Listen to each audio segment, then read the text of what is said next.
and welcome, you amazing person. My name is Rob. I am the Manic Gaming Guy, and today we're playing some more BeamNG World Map Editor, and today we're going to be implementing our own 3D shapes.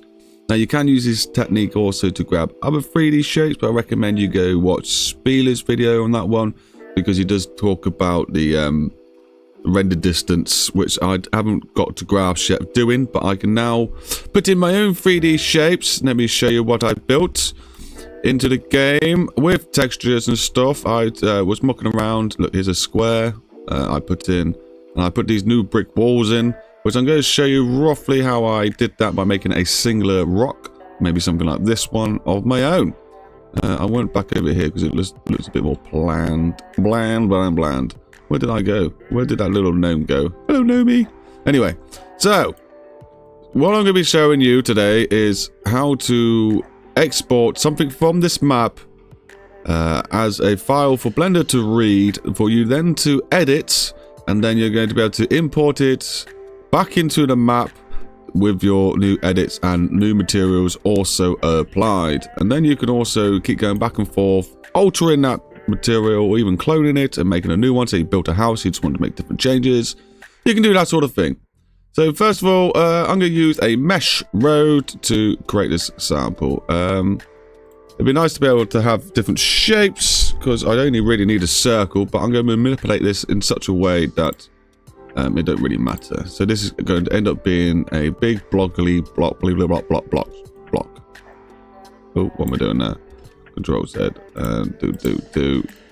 How big is this thing? That is a big rock. It's gonna be a ginormous boulder. Okay, so with this object selected, like I said, you can do this anything. You can even do it with your road. Say you're wanting to make some curbs, you can export the road, and then in Blender draw new curbs in, delete the road, and then bring your curbs in and line them up, and then you got lovely, beautiful straight curbs that you didn't use the mesh roads to make. So yes. I'm also going to, you can make bridges out of this technique, you can make houses out of this technique, but for now I'm just going to make a big rock, because it's easier for me to explain and demonstrate. So with the rock selected, go to File, and you want to export the coal. And this is going to export it as a 3D file for you. So when you get all this up, you want to find your open mod, to probably be in Mods, Unpacked, Minus Lake UK, Levels. Now, you either want to be created, I'll go into shapes because it is a shape. You either want to create your own folder in here, or just dump it in here, or put it in buildings, depending on how you've organized your stuff. Mine is going to go into my 3D shapes, which is all my experimental stuff. I'm going to call this Rock 1. No. Manic Rock 1. And I'm going to copy that and then save. Okay, so now we have made a file that is this box. We can now go over to Blender. By the way, you probably want Blender and Gimp and BeamNG for this tutorial. So, oh yeah, nice car. Nice drifting, bro. So now we're in Blender. So we can get rid of these three things. Spieler has an episode where he has a template for you to download. You don't need that for this method, but I'm going to be also having to teach myself how to do the distance rendering thing. Maybe that's something it will need in the future, but for now we are happy as it is. So you want to click on File again, go to Export, you want to .dae, and then you want to locate your file. Now normally Blender is terrible for going through your files, so you're better off going through your exporter files, finding your BeamNG map this way. Hopefully you know where it is by now if you watched enough of my videos. Finding that file you just made. What did I call it? Manic Rock. So I'm going to go look for Manic. There should be one called Manic Rock. Manic Wall. Manic. Okay, Manic Rock 1. So we go. I didn't need to grab it there. That was silly of me. So you got to highlight this address up here. Copy. Now you found the right one. Click on this and replace it with that address. Just hit enter and it will bring you to your window without any issues. Then find Manic Rock 1. Where are you going to be?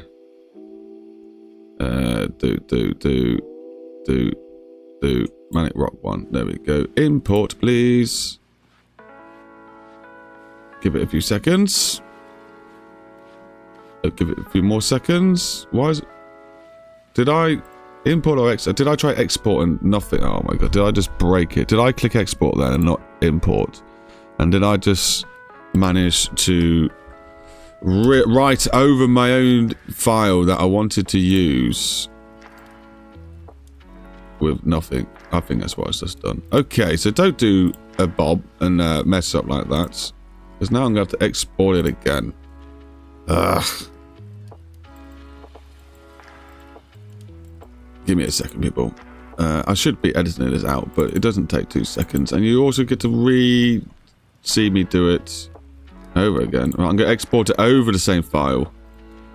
I'm going to rewrite over that file. Thank you very much. And then go back over to Blender. And then we want to import the file, not export the file. Yeah, import that file. There we go. And there's our cube. And I don't know why it's sitting underneath the line, but yeah, fair enough. We can grab that and push Z and just move it so it's near enough, just clipping through the floor there. We can also change the view so we can see what it would look like in real life. The next one's with lighting. We don't have any lighting. So now this is our cube with no material. We can now save this if you want. Save as Manic Rock 1. Save. Right. Now you see up here, you've got the original address where this is grabbed the file from. That will break. So we want to replace that name with... Okay, so yeah, we want to replace that name. Okay, just delete it. Just delete. Okay, with Manic Rock 1. I'm pretty sure capitals, it is capital sensitive, so don't be putting capitals in there unless you really want them or need them. Okay, so I'm changing both those files. I've clicked down the arrow and changing both to Manic Rock 1. We're also going to be adding a material. So you go and click on this little material button, add a material. It's going to be an image text. And I'm just going to find, we're in the right folder. No, we're not in the right folder.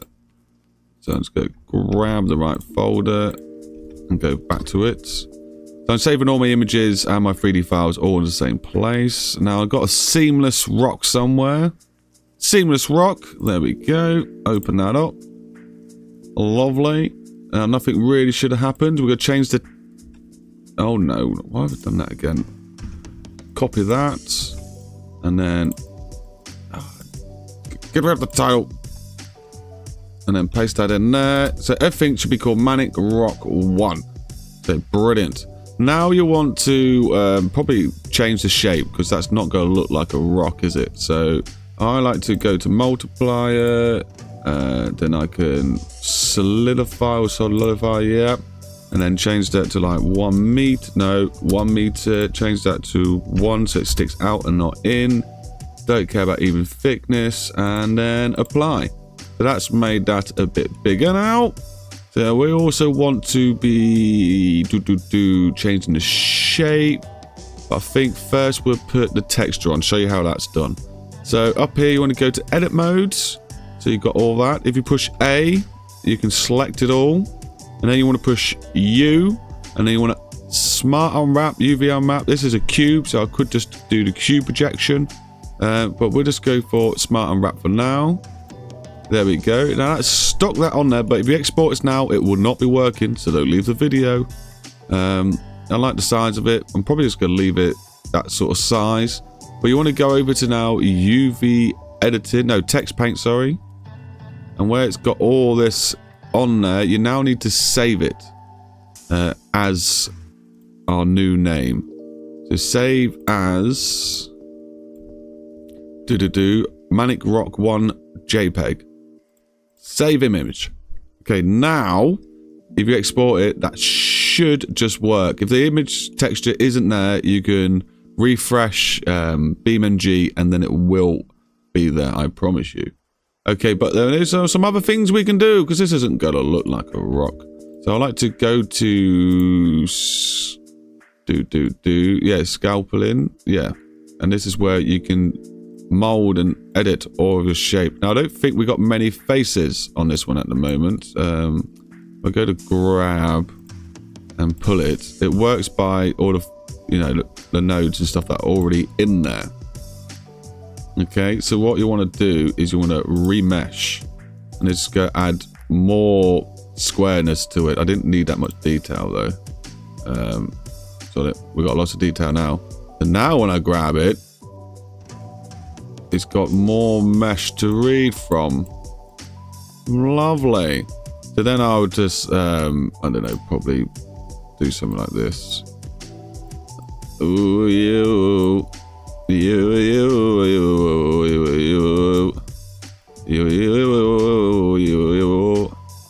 And then, yeah, that's my rock. Obviously, you'd want to put a bit more detail into your structures rather than what I'm doing, which is just trying to make a big mess of stuff. Okay, just make it random as possible. Add some creases in there, yeah. Yeah, that makes it look a bit more rocky. I'm showing this technique because there is another thing you need to do once you've altered it. And if you keep coming back and altering it, we'll have to keep redoing this step. Right, then hit remesh. I think it's hopefully won't read in too much detail. Yeah, there we go. That'll do. That's fine. Right, and then what you got to do, if you've done something like this, if you go back to your picture now, it's all messed up. What is this? It looks hideous. So you just got to do that process again. So go to you. Go to edit mode where you've got all of it highlighted. You notice how many more faces there is now. There's lots of them. So obviously if this is, if you made a big thing and it's destroying your CPU, you've probably got too many of these sort of faces and observatory stuff can go on. So you'll want to go to the remesh, but make the size bigger rather than 0.1 meter, try 1 meter or something, depending on your size of your object and that and what you've just done. What was I doing? Oh yeah, you. Smart unwrap this time. Okay. And now when we go back to object mode, it's covered in rockness again. Beautiful. So now we've got this weird looking boulder thing. Let's export it. So, oh, wait a minute. Wait a minute. You've got to do the image thing again. The texture image. Just make sure you resave that. So yeah, that's saved. That's because we saved it as. And then you got to pack it. This is very important. Don't forget to pack the image. Once you're saved, you got it all happy. You go to where's it? Oh, where was it clicking? Yeah, here. Click pack, and it's going to pack it to that .dae file for you. So no messing around, and you got your textures. This might even work from automation to cars and stuff. It's something I'm going to experiment at some point. So now we want to export the file. Spot the DAE. As Manic Rock 1, yes please, but into the right folder, not this one. You want to go find your 3D folder, copy that, put that in there. Files kept the same. I'll leave this stuff as it is. Export. Right. Now there is another step, by the way, because this has only got the one layer of material. We do need to put our normal map in. So I will have to show you how to do that in the next step, but let's go see if the first step worked, shall we? So BeamNG, let's just delete that thing, and let's scroll all the way down here. Oh yeah, right click, refresh directory. There we go. Because I've already linked the image up, it should work. If you put this in without your image and then you link the image up afterwards, like the packing part, you're going to have to restart BeamNG for it to realise that it's got a new thing to read. Manic Rock 1, please say you've worked. I've clicked on it. It should show up here as a rock. Yes, boy! Look at that. It took me hours yesterday to perfect this. It took me a lot of time to learn. But yeah, there's our rock. It hasn't got its normals or its grey values. What's the grey values called? Oh, look, it's got a bit sketchy over here as well. But yeah, that's what you get for rushing your modding, your 3D modeling. It hasn't got its 3D specular. Is that the right one? Yeah. Sorry, just drink a cup of tea, which you can do as well. But I'm just going to quickly show you now how to make your normal map for Blender. Right, so you got Blender. Right, lovely. Okay, so I've clicked on layout, and if you go up to here, it'll turn to a little crosshair like you're shooting someone in Call of Duty, and you can drag over. I don't know how to close it back off, so it just disappears on the next time. And there you go, you got dragged over, and then you click on this little crosshatch bitty thing with a ball, and then click on shader edit. There we go. Right, this looks complicated, but trust me, it isn't. Here's your original image that we uploaded. So that's the rock image. So we want this again, but as a normal. But we have to make the normal first in BeamNG. So go to, not BeamNG, in Gimp. So go to your files. Hopefully, I think we should have one called rock1 that is a JPEG now. There we go. So you want to copy this and paste it in the same file. So you've got a duplicate now. And now hit F2. And then I can, no, don't delete the 1. Just delete everything after the 1. And I'm going to put underscore N. And so that's for my normal map. Okay, and then right click on that. And then I can open it with Gimp. There we go. Now, I'm pretty sure Power 2 probably should be a thing. But it seems to be uploading the file, so happy days. Anyway, filters, generic, normal map. Banging. Now, depending on the size, might depend on how sharp you want it, or because it's such a dull material, I probably don't want lots of lineage. I've been making my pictures go static for some reason, but I think it might be because I'm changing the size of the picture. I don't know. You'll see it with my rocks, but it might be because it's missing its specular map. I don't know. Spieler, Terry, any other map makers, if you're watching this, let us know why my textures sometimes are sparkly, like it's what do you call static? Yeah, it looks like static. Right, so anyway, I put my normal map on now. I'm going to go to export. No, we'll go to overwrite rock manic rock one. No. Don't want to overwrite. Yeah, we do. Yeah, it's the underscore N. Yeah, we want to overwrite that one. So I've just thought I didn't duplicate it because I luckily did it first. It's all good. So that's all now done. So we've got this. I don't need normal map view anymore. So that's sorted. That's exported. Oh, no, it hasn't. Yeah, quality up, blah, blah, blah. Export. I don't know why that menu keeps popping up underneath the window. So now we got a normal map in our folder next to the other one. We can click on here now. Now, if you hold Shift A, search for normal map. So we want that in there. And then hold Shift A, search for image texture. Obviously, I've been using them, so they're about. Image texture, open. And we want to find the one we just made. So that's not the right file. So copy that again. That's why I just leave that window open, by the way, just so I can keep copying the file. Because Blender's it? Yeah, Blender, you're weird. Let me find my files easier, please. Yeah, so we're going to open the normal map now. And then we want to change the color space to non-color. And then we want to link this yellow thing up to this yellow thing. And then this thing up to this thing. If you watch, it should change a little bit. There we go. And then that has got it. I can see it sort of working there with the reflection of the sunness. Well, you can go into this. Is it this mode? Yeah, you go into this mode if you want to, and then you can. Oh, add a light. Just add some sun. You can change the angle that sun's working on. This is just for what would you call it? Debugging, I guess. Just checking out your materials and that work. And then want to click back onto this. And then you can adjust the strength. Oh, look how deep it looks there. Smooth. Look, off. On. And it's getting more depth to it. So maybe like, okay, got the shininess there. Can you see that depth change? No depth. Oh, and it's fake. It's not actually there. We want to add just a little bit. What do we put on then? 1.2. 1.2 seems like a nice number. Right. I don't know if you have to do this bit, because now it's got a new image. You'd think you would have to, wouldn't you? You'd think you'd have to save, but no, because that's... Yeah, so I'm guessing... Yeah. Save as? I'll just check in. Yeah, save as that. Cool. And then pack. Okay, you do pack that image. Cool. So that image is packed. And then I'm guessing you can convert it to other images. Or just pack them as you go along, or whatever, or as you change them.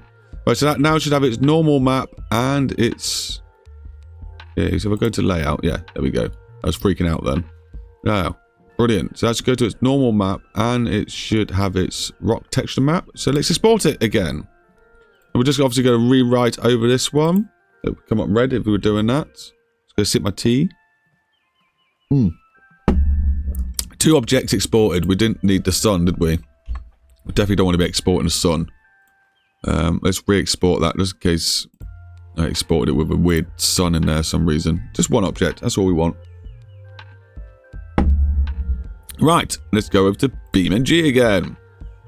Now, has it changed? Has it done its thing? I'm guessing it probably has.